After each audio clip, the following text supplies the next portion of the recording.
தமிழ்நாட்டை பின்னுக்கு தள்ளி இந்தியாவின் இரண்டாவது மிகப்பெரிய பொருளாதார மாநிலமாக உத்தரப்பிரதேசமானது.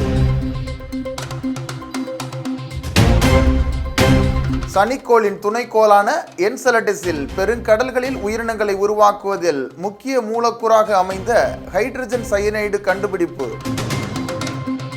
24 மொழிகளில் சிறந்த புத்தகங்களுக்கான சாகித்ய அகாடமி விருதுகள் இன்று அறிவிக்கப்பட்டுள்ளன.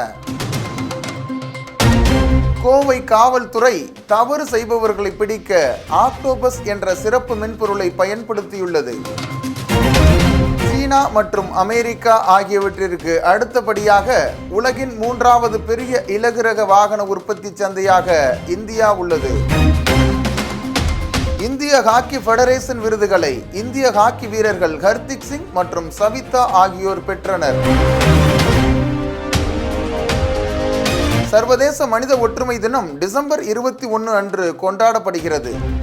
இந்த கரண்ட் அஃபேர்ஸ் நீங்க டவுன்லோட் பண்ணணுமா? கீழே தெரியக்கூடிய டிஸ்கிரிப்ஷன்ல ஒரு லிங்க் ப்ரொவைட் பண்ணிருப்பாங்க. அந்த லிங்கை கிளிக் பண்ணீங்கன்னா ஒரு பேஜ் ஓப்பன் ஆகும். அந்த பேஜ் ஸ்க்ரோல் பண்ணதுக்கு அப்புறம் டவுன்லோட் ஃப்ரீ மெட்டீரியல்ஸ் சொல்லக்கூடிய ஒரு டாபிக் இருக்கும். அதுல டிஎன்பிஎஸ்சி ஆப்ஷன் கிளிக் பண்ணிட்டு சில டீடைல்ஸ் கேட்டிருப்பாங்க. அந்த டீடைல்ஸ் கரெக்டா ஃபில் பண்ணதுக்கு அப்புறம் சப்மிட் கொடுங்க. ஒரு ஃபோல்டர் உங்களுக்கு ஓப்பன் ஆகும். 2 minutes சிஎன் சொல்லக்கூடிய ஃபோல்டர் கிளிக் பண்ணி இந்த சிஎம் மெட்டீரியல் டவுன்லோட் பண்ணுங்க. இதே மாதிரி டெய்லி உங்களுக்கான சிஎம் மெட்டீரியல் நீங்க டவுன்லோட் பண்ணிக்கலாம்.